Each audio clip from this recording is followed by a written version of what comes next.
Coming up on the pregame Tomahawk Talk, it is officially playoff time. The Bourne Braves take on the Falmouth Commodores in round one of the playoffs here at Doran Park in just a few moments. But before then, we're going to recap the loss against the Cotuit Kettleers just a few days ago. You're going to hear from the infielders Lou Costello and Cam Papetti, field manager Scott Landers, and the Bourne Braves beat reporter Nate Laird. It's the Tomahawk Talk, and it starts right now.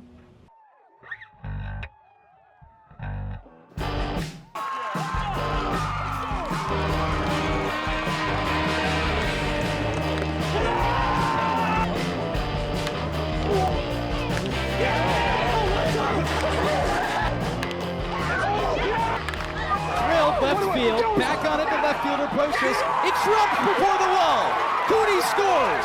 Simpson from third, around, touches home, and the Bourne Braves have the lead. It's nearly game time between the Bourne Braves and the Falmouth Commodores, but before then, welcome into the pregame Tomahawk Talk. I'm Cadence Kilhoff, joined by Devin Jarvis and Casey Kasliner. But guys, before we talk too much about today's game, 7-game losing streak is what the Bourne Braves are riding, and that's the longest losing streak since 2012, Devin. Yeah, it's been a rough stretch, to put it no other than what it is for the Bourne Braves. 7 consecutive losses is something not only that we haven't ever seen under Scott Landers, but I think something we didn't even think was possible. This Bourne Braves team has very much struggled over the last week, their last win coming a week ago Saturday, 9 days ago now, but something needs to change, and one win can completely erase what had happened. Yeah, the playoffs, especially in baseball, are not really about who has the most talent. It's about who wants it the most, who's going to rise up in the moment. And the Braves, as of recent, have not done that. It's been a lot of bad losses where the offense has not scored more than 4 runs in a game across this losing streak, and the pitching has kind of lacked some depth. Some of that has been playing double headers. The Braves had to do that 2 days in a row. But again, losing a meaningless game to Cotuit, although it didn't bear any weight on the standings or the seeding, it does still keep the morale at a low. Winning a game going into the postseason can mean a lot more than people think, especially against a team like Cotuit you've beaten all year, even if it's against a team that you know you're better than. And in that final regular game of the season against Cotuit, the interim field manager, Ed Blankmeyer, even said just not everything can go right at the same time, and that's why the Braves keep losing these kinds of games. So let's check out the highlights from Sunday's matchup. A guy this Braves squad has relied on for quite some time now is shortstop Riker Waite. In the top of the third, he singles on a line drive, and that scores Bryce Estep, a guy that now has hits in back-to-back games. But then in the top of the fourth, Elliot Medlock comes out. He hits a sacrifice bunt, and that scores one more. The Braves finally starting to dominate in a game. Cam Papetti then steps up to bat. He singles on a ground ball to left field and scores Bourne's final run of the game. Landon Beaver comes out in the bottom of the fifth, though, and a 2-run home run nearly makes this a tie ball game, and it never really ties in the bottom of the seventh because only 7 innings were played in this ball game. Sam Christensen comes out, he doubles on a sharp fly ball, that scores 1 runner, and the other runner comes in right after him. He makes it home safe, and the Kettleers still have more time to the season. If they would have lost this game, they would have been done for the year, but because of that walk-off, they are still in playoff contention. Cameron Seagraves, with his first ever start as a Brave, didn't do too bad. 2 innings pitched, no runs, no walks, and Cam Papetti with an RBI, as well as Riker Waite, who also had some great plays on defense, and he's the guy that the Braves are really going to need to step up today for the win. Yeah, with 3 major players not playing in that Sunday Cotuit game, Riker Waite was the only all-star the Braves had in the lineup other than Matt Bolton, and it was a solid performance from Riker Waite. We've seen that from him time in and time out. Defensively, he's been a bedrock to the middle of this infield, and offensively, it seems like he's producing in every game no matter what, whether it be with home runs or with singles and RBIs, just trying to get the ball rolling for the Braves. It's hard to take a game like that at face value. You mentioned the guys that weren't playing, and then also it's a bullpen game. Cameron Seagraves likely is not going to start a game in the postseason, is what I'm trying to say. And again, it's tough when you lose to a team like Cotuit, but I think if you're a Braves fan, you're optimistic that you only lose by 1, not having some of your key players, not using some of your better pitchers. Now it's a test today for a guy like Tyler Baird, who has struggled at times this season, has showed really good flashes against a Falmouth team that is hungry. You can tell this Falmouth team has been playing differently over this past month or so. Obviously, they've also dealt with their ebbs and flows like the Braves, but I think all of the West has, and it's going to come down to who wants it more. Falmouth and Bourne are both 2 teams that are very close in standings. They're very similar teams in play. Falmouth has won a couple of games this season against Bourne, and the same thing with Bourne, so this matchup could really go either way today. Yeah, the Falmouth Commodores are coming off their final game of the regular season, a loss to the Orleans Firebirds, who played their final game as they missed the playoffs. The Commodores wasted no time in this one. Top of the third inning at Eldridge Park. A ground ball up the middle for Nick Crow scores in a run, and it's 1-0 Commodores. Same inning, Tommy Harrison, a line drive single to right field, brings in the runner from second. A wild throw home allows Harrison to actually advance to second base. And just like that, Falmouth is up 2-0. We go to the bottom of the fifth inning. Adam Magpock, with Orleans down by 1, grounds into a fielder's choice, gone wrong. He beats it out, and this game is tied at 2. Orleans not done though. Same inning. Casey Comiskey grounds one back to the pitcher, who can't make the play. Everybody is safe. It's 4-2. But a good response for Falmouth. Top of the sixth inning, A.J. Putty with his third home run of the season to left center field, and we are back within 1. Bottom of the sixth, Orleans now up by 2, adds on. Adam Magpock, who was the player of the game for the Birds, singles up the middle. Final score 6-3 in favor of the Firebirds, who won their final game of the season, scoring all 6 of the runs in the 5th and 6th innings combined. And I think it's a similar game for Falmouth, where you already know you're in the postseason. They likely weren't taking this game with full seriousness, but again, you still want to get a win on the final game of the year. But also, that's not the only game that Falmouth has struggled in over the past few days. They fell to Wareham, they fell to Hyannis. So this is also a Commodores team that is really struggling, just like Bourne. Both of these teams really need a pick-me-up, and that's why I think this matchup is going to be really close. Yeah, 3 consecutive losses going into the playoffs. It's not as bad as 7, but it's certainly not a positive thing. But you're right, Casey, on Sunday's matchup against Orleans, 5 players who will be starting for the Commodores today, not in that lineup. So a big difference as Jack Dahm looks to win his first playoff series. He's in his first playoff series in the Cape Cod Baseball League. It's not great having negative momentum going into the playoffs, but for both of these teams, 1 win can change that. It's very much a goldfish memory type of season. The Braves can struggle, but if they win one series, they once again feel like they can go back there and win the national or win the Cape Cod Baseball League championship. It's not like March Madness. You don't have to win 2-3 weeks of games. It's 1.5 weeks. You go out there, you play good baseball for 9 days, and you're going to be a champion. In under 30 minutes, we're going to figure out who gets the first win of the series. But we're going to keep going in the pregame Tomahawk Talk. Coming up after the break, you're going to hear from field manager Scott Landers after he's back from his trip watching his son play baseball. You're going to hear from catcher Cam Papetti from Bryant, and you're going to hear from South Carolina infielder Luke Costello. We'll be right back. If you're a Massachusetts resident and don't have a bachelor's, you could be attending 4Cs for free, all while preparing for careers that actually move you forward. Aviation maintenance, nursing, dental, funeral service, we've got it all. capecod.edu/free. Heading to Nantucket this summer? Skip the traffic and take to the skies with Cape Air. With convenient flights from Norwood to Nantucket, you can start your vacation sooner without the hassle of traffic. That way you spend more time relaxing and less time getting there. Experience the Cape Air difference and book your next flight today at capeair.com. Let Cape Air be your wings in the Northeast.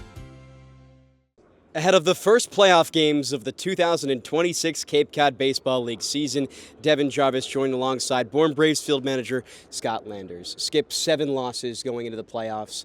No way to paint it lightly. It's been a rough stretch. How do you feel about this team right now? Question mark, I think we're in a good place mentally. That's hard to say after, 7 games of losing, but a lot of those games were in a short period of time, and we were getting some guys in there, and, I think we're rested and ready to go, in good spirits and confident. It's never easy to play 5 games in the span of 3 days. You were away for the final 2. Watching from a distance, what did you take away from their approach? A lot more energy, it felt like, in that last game on Saturday and parts of Sunday. Yeah, the energy was there. We just didn't execute. We lost in extra innings, and then we got walked off. We didn't have really much to play for, but the energy was there, and they were doing some good things, and we just got to carry it over to today. Over the past week, the 2 standouts offensively have been Riker Waite as well as Matt Bolden. For a guy in Matt Bolden who hit .360 in the month of June, really cooled off in July, but over the past week, 3 home runs, a bunch of extra base hits. Seems like it's a revelation for him. How impactful do you think he can be to this team in the postseason? Hopefully he keeps going. He came in really, really confident in working with his plan, and, he got off base, which a lot of guys do in the early part of July, but, he's back, he's confident, he's a great kid to be around. and hopefully he does great things. And Riker Waite, there's not a player more experienced under your leadership than him. How important is it to have a guy who might be a mock captain or a real leader out there for the rest of these guys in search of another Cape League title? Yeah, and Reich he's been home. He was here, and then he went to USA and came back, went home for a little bit. So he was rested up and ready to go, which is huge. But just bringing his mentality to the game and his confidence, he exudes it through the rest of the guys. So, he's not real vocal in terms of being a leader, in that capacity, but the way he plays, it's hard every single day, and he's going to give it all. You see the Falmouth Commodores, a team you haven't seen in the playoffs under your leadership, but they're a team making the playoffs for the first time in 3 years. Under Jack Dom's leadership, how impressive has he put this team in a position to go out there and succeed? Yeah, he's done a great job for his first year. I tip my cap to him. He's a good guy.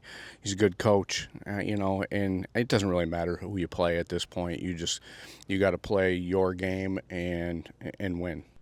Tyler Baird is your starter. 1 week ago when you faced Falmouth, he was the starter in 2 2/3, 12 hits, 8 earned runs. What has been the process like for him over the last 6 days, recovering from that and hoping it doesn't happen again against the same team? Well, I hope it's baseball. You just forget about that and move on. I think he learned some things from it. I learned some things from it. And, he's got to get back to old form Tyler Baird. There's not a manager more successful than yourself in this decade. What have been the principles that have led your teams to success over the past 4 postseasons? Play loose, play with confidence, and have fun. And then everything else will take care of itself. And what do you see of those in this team coming forward? They're a confident bunch.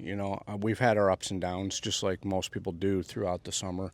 But it's go time. It's a new season, and we got to get ready and go game by game, and hopefully we have 9 of them and we come out on top. The Braves are born for August, as they say. Game 1 of the playoffs coming up here at 6 p.m.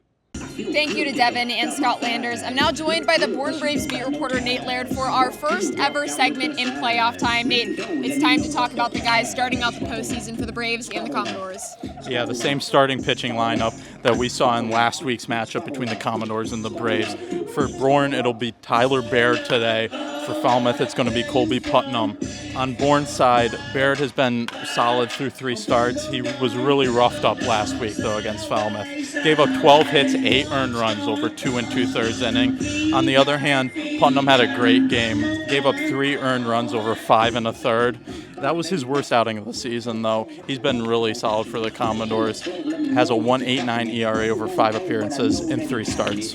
And on top of this pitching staff, the offensive production really needs to pick it up. Who's your player to watch in today's game, Nate? Yeah, the one guy that's really stood out for the Braves offense over this losing streak has been Riker Waite. He's been really solid with hits in 5 of his last 6 games. He was an essential part of the Braves playoff run last season. Guy Braves fans will recognize. He scored 4 runs, had 2 hits in their championship clinching performance against YD last year.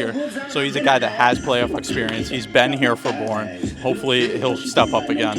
Riker is a guy with a ton of Braves experience, but so is infielder from South Carolina, Luke Costello, who I get to talk to next, as well as Kemp Petty, the catcher from Bryant. It is officially playoff time here on Cape Cod, and the Bourne Braves are set to take on the Falmouth Commodores here at Doran Park in just a few moments. But before then, the South Carolina infielder Luke Costello joins me in the pregame Tomahawk Talk. Luke, you've been a huge offensive producer this season. You're top of the league in doubles, and you're also up there in RBI as well. What's been making you so successful at the plate? Yeah, I mean, it's just been really my approach. I think, Blankmeyer and Lando in there do such a good job of just, preparing us before the game and what the pitcher's going to do, what we should be ready for. And I think going in there with, a really good plan and just making sure that I execute that to the best of my ability has been where the success is coming from. You're one of the only guys that's been here all summer long. Walk me through the evolution of this Braves squad. Yeah, I mean, it's been awesome. There's been a lot of, team changes, obviously. We've had a lot of guys rotating, but everybody has been so great. I think, we've meshed as a team even though there's been so much movement, which is great. I think, the guys love each other right now, same as, the first half squad that we had. But, it's been awesome to be a part of everybody, meet so many new people, and just go to war with these guys in the playoffs. What's been your favorite part about this summer? I would say being able to play with my brother. Obviously, I think that's the kind of cliche answer, but it's just whenever I get the chance to be able to play with him, it's such a blessing, having him on the same team as me. What did it mean to you to see him thrive in this kind of environment? Yeah, I think he's such a hard worker. I see him hours in the gym, so many restless days, and just going to work with him and being able to be part of that and watch him have the success that he had this summer was awesome. There's a little bit of trash talk going in there too, so it's good. But yeah, I was super pumped for him. He was here when you were gone for MLB draft weekend, but you decided to come back. Why did you want to be a Brave again? Yeah, I mean, I love the people out here. I think it's a great opportunity to play in the best summer league in the country. Like, there's so much good talent out here, and it can only prepare me more for what's to come in the future. So I think just getting out here, obviously my guys are still here, so I wanted to see them again before I go back to school. But being able to play in the playoffs again in Bourne is such a great feeling as well. Yeah, and you said it's officially playoff time, and this Brave squad has been struggling. So as a veteran on this team, what's your message to them? Yeah, I mean, it's been a struggle for the last however many games, but there's always light at the end of the tunnel. Like, I feel like it might be a good thing to kind of have us reset since we've, been on this rut for such a long time. But maybe now is the time, it's a new season. It's time for us to, turn the page and just go win some baseball games. How can you guys do that? I think we can just do that by, being resilient. Like, no matter what happens in the game, you got to stay resilient. Like, if they go up, we go down big, late, and, there's got to be no quit in this team if we want to win a championship. That's what it took last year, so I think that's what it's going to take this year. Luke, thanks so much and good luck today. Thank you. Appreciate it. Game 1 of the playoffs is almost underway, but before then, the Bryant catcher Cam Papetti joins me in the pregame Tomahawk talk. Cam, you mentioned that you've been dreaming about playing on the Cape ever since you were a little kid. Why is that? Yeah, I mean, it's a dream for every Northeast kid to kind of play in the Cape, right? I mean, anyone from the area, their dream for summer ball is always to play in the Cape. And actually, for me personally, my Nana lives in West Ennis, so I grew up going to the YD camps all the time. My grandfather was a big baseball fan. He passed a couple years back, but it was always, our dream together to kind of play in the Cape. And so when I got that call a couple weeks ago, it was a dream come true. My mom got a little emotional when I called her, just because she knows it's been a dream of mine. And I know he's up there watching me right now with a smile on his face. So it's always been a dream of ours, and I couldn't be happier. So. Has your grandfather been your biggest baseball mentor? I would say so. Yeah. I mean, he would talk all the time about baseball, whether it's the Sox or whether it's YD, whether it's anything. But no, he's always been a big fan, and he's the man. So I know he's up there, very happy. So now that you're finally up here, what has this experience meant to you? It's awesome. It's awesome. The guys are awesome. The coaches are awesome. I mean, this is only day 4. But no, the 4 days that I've been here have been a complete blast and great group of guys, and hopefully we can get a ring out of it. So. You're coming over here from the NECBL alongside Max Farrell and Gabe Milano. How nice has it been to play with them the entire summer and then transition to Bourne with them too? It's awesome. It's awesome. Those two are good friends of mine. It's crazy because, I met them 2 months ago, but they seem like brothers already. So, coming here and having those two to kind of ease into it a little bit is special, and being able to experience it with them is also pretty fun. So, what kind of reps were you getting as an Ocean State Wave that you've been able to apply here as a Brave?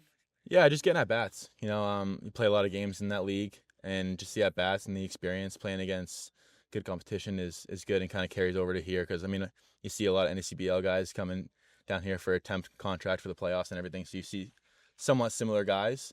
Just getting all the reps you can, and the NECBL is important. So, is this league what you expected? It is. Yeah, no, it's fun. The crowds are awesome. We were at the Katuitt the other day, and that crowd's pretty fun. And I heard the crowd tonight's gonna be pretty cool. So, again, like going to these games as a kid, you're part of the crowd, but now you can kind of play in front of the crowd. So it's a lot of fun. Does it feel the same like when you were a kid? It does. It a little different? It does. No, it does. It's I still remember just playing those games out in the outfield at YD and trying to hit the ball as far as you can over the fence, and you're just doing that at an older age and a little higher stakes this time. But no, it's fun. You guys have the first game of playoffs today. How can the Braves start fresh and try to get the win and get another ring for this town? Yeah, anything can happen in playoffs, right? It's a new monster, and I haven't personally played Falmouth yet, but I've heard there's some success against them, and just got to stick together and trust the process, and whatever will happen will happen. Cam, thanks so much and good luck today. Thank you. Cape Cod 5 is proud to be the official banking partner of the Cape Cod Baseball League. Cape Cod 5 offers a broad range of financial products and services tailored for every stage in your financial journey. Reach out to us. We're here to help.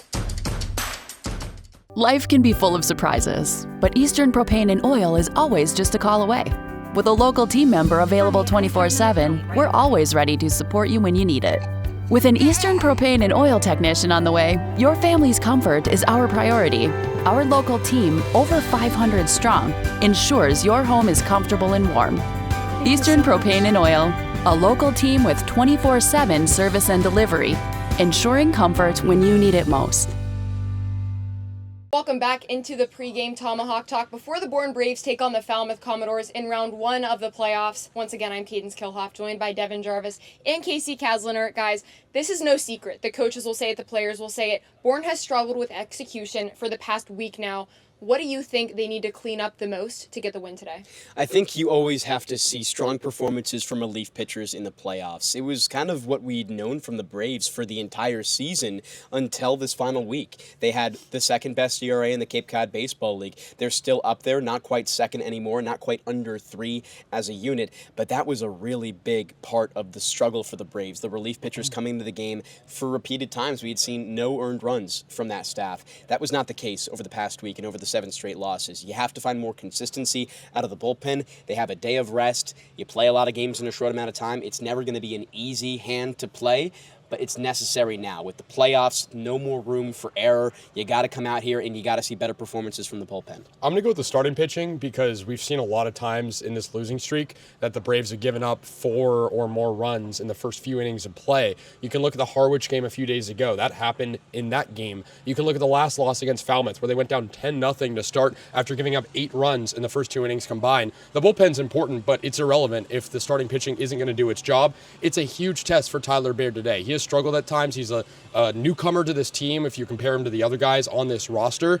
And again, we know that Scott Landers is kind of a pitching mastermind. He should be able to find a way, but he's going to put the trust in the starting pitching with his rotation. That'll be a little bit more set than what we saw in the regular season when it felt like more of a committee. Guys kind of stepping in and having roles, relief pitchers like Cameron Seagraves and other guys stepping in to make starts. You're not going to see that anymore. We're going to see a set rotation. Tyler Baird gets the ball today. There's a lot of trust in him. He has to go out there and make sure there isn't more than a few runs allowed across the first 3 innings of play. It's absolutely necessary. And overall, you have this Falmouth team second in the league in batting average. They like to hit. They have a really strong lineup from top to bottom with a bunch of new names that are immediately making a big impact. And Baird, last time against the Commodores, that game you mentioned, really struggled early on. 12 hits in just 2 innings for Baird. That would be the most hits at the time the Braves had allowed all season in a single game of 9 innings of play, and Baird allowed it in 2 innings. His whip is 2.6. You can't have that today against the Commodores. They're a team that likes to hit. They've got a very solid lineup. They've been playing some good offensive ball lately,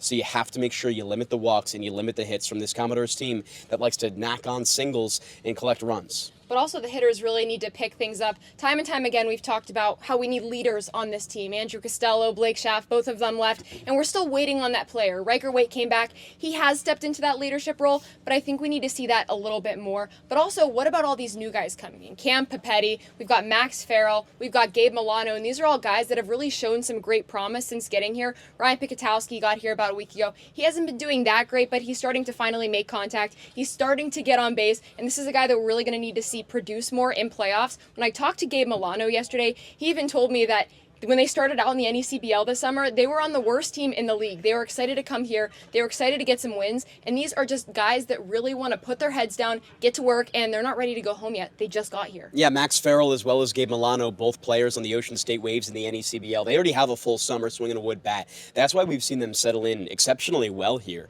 I think Gabe Milano has provided the smoothest defense at first base that we've seen all season long, despite the error that he had on Sunday against Katuitt. And beyond that, Max Farrell's been kind of a revelation as a bat. He steps in here, adds some juice towards the bottom of the lineup. We'll see if he gets the start today. I would be shocked if Milano doesn't. Yeah, I mean, you look at this team as a whole, and the newcomers obviously have the most motivation right now because they're new. They don't want to go home yet. These guys just got here. And, I mean, everyone should be motivated. It's the playoffs. But those guys who are fighting for roles, if the Braves, live to see more series, are going to have increased roles. And to your point about the leadership, I completely agree. I think this team needs multiple leaders, though. I think, you look at teams that have star players but never make the playoffs, like the LA Angels in Major League Baseball. Mike Trout has made the postseason once in his career. And you could kind of apply that here in the Cape Cod Baseball League, where there's a lot of teams that have really solid individuals but haven't been able to win a lot of games. And the Braves don't want to be one of those teams. They want to have Riker Wade at the forefront, but they want to have guys like Luke Costello, Rustin Rigdon, Berkeley Mabius be the tertiary/secondary players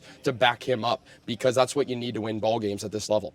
And over the past week, I'm really excited to see how Matt Bolton can transfer what he had done into now the playoffs. He's been the best player for the Braves over the past week, and now it's time for him to really step up as a leader. He's been a guy who played the most games for the Braves all season long. He led the league in triples. He has struggled at points, but he's trending in the right direction for the most important time of the year. And he's a guy, almost an X factor, who you need to step up around this time. He can certainly be a leader by setting an example what he does on the field. He's been great over the past week and been a very fun player to watch. Well, Devin, here's my question for you. Like you said, Matt Bolton has had his ups and his downs this season, but he has been the best player on this Brave squad. And how about Bryce Eastep, a guy that doesn't really produce much offensively, but he's amazing behind the plate. Now his hits in back-to-back games. What do you think is clicking for these guys right now? I think sometimes you just have a little bit of a jolt of energy. We saw those 2 home runs on Saturday night by Austin Hawk and Matt Bolton that got the dugout excited. Despite the loss on Sunday, the dugout again had motivation. They looked like they had energy and that they wanted to be there in ways they didn't on Saturday morning or any of the games on Friday. So it's important to have that. And for Eastep specifically, he's taken a little bit of a step back defensively since he came back from not playing for about 2 weeks. But he has taken some progression offensively. Those back-to-back hits are big. He's a guy who oftentimes rises to the occasion, as you talked with Ed Blankmeyer about that on Sunday. He can step up, earn a critical walk late in games, earn a critical double in extras, as he did on Saturday against YD. Despite it not coming for a win, Eastep has been stepping up just a little bit, but I think more importantly, his value in this lineup isn't what he does with his bat, but instead what he does behind the dish. He's going to have to be a little bit more sound defensively, as the Braves have lacked really strong defensive catching in also this losing streak from Berkeley Mabius, Campapetti, and Bryce Eastep. Yeah, well, it is a cliche. At the end of the day, it's baseball, right? I mean, there's going to be ebbs and flows, and I think we saw Matt Bolton, a .341 hitter in the month of June, still not at his ceiling, and you wonder what could that ceiling be? And I think we're seeing him kind of trend upwards and not regress to the mean like he did a little bit earlier in July. I think for Eastep, you brought up a great point about his defense. He seems a little bit banged up still, but you still would rather have him back there, I think, than anyone else. Agreed. Because of his maturity behind the plate, his inability to create lackluster mistakes like we've seen some of the other catchers do.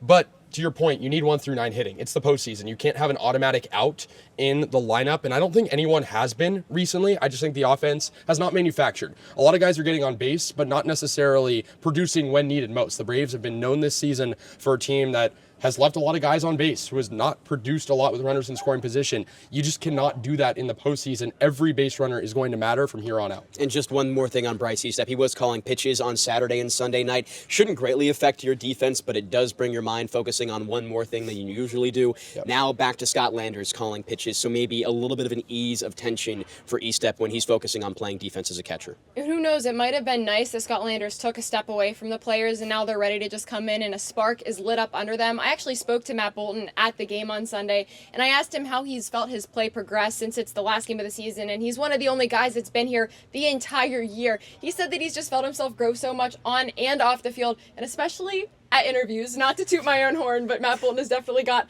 a lot more comfortable on air, but he also said he's just really lucky that they haven't sent him home yet. And I thought that was really funny because he's a guy that really wants to be here. Obviously he's sore, he's tired, but he just loves that he's still in this game and he wants to keep playing. Yeah, you're not sending a guy like Matt Bolton home. He was an all-star, he was fantastic in June, maybe struggled a bit in July, but with he's done recently, there's no way he's going anywhere except the Bourne Braves if it's on his own accord. I kind of respect that mentality. It kind of makes sense from a mid-major player to kind of have a chip on your shoulder a little bit. You're a guy that, doesn't necessarily get the media looks or just the looks in general than maybe some of the SEC, ACC guys on the Cape as a whole, not just the Braves. And so you respect that mentality, a guy who wants to be here and has that mentality of my job isn't safe. Whether it be defensively or offensively, he has produced at many times this season. He knows that nobody's job is safe and he wants to produce. I respect him a ton for that mentality, especially with how good he's played recently. And funny enough, Casey, a lot of these guys don't even like being interviewed pregame or postgame just because they're scared that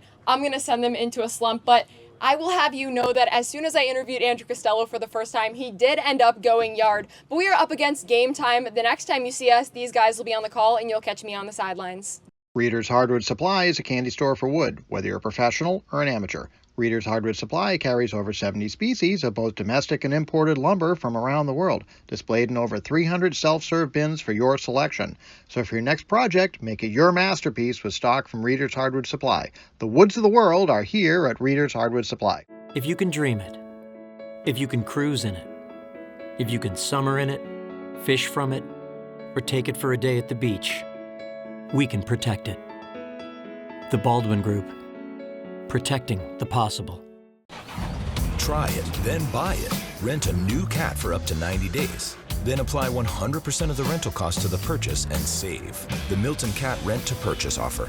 Try it, then buy it. Go to miltoncat.com/RPO.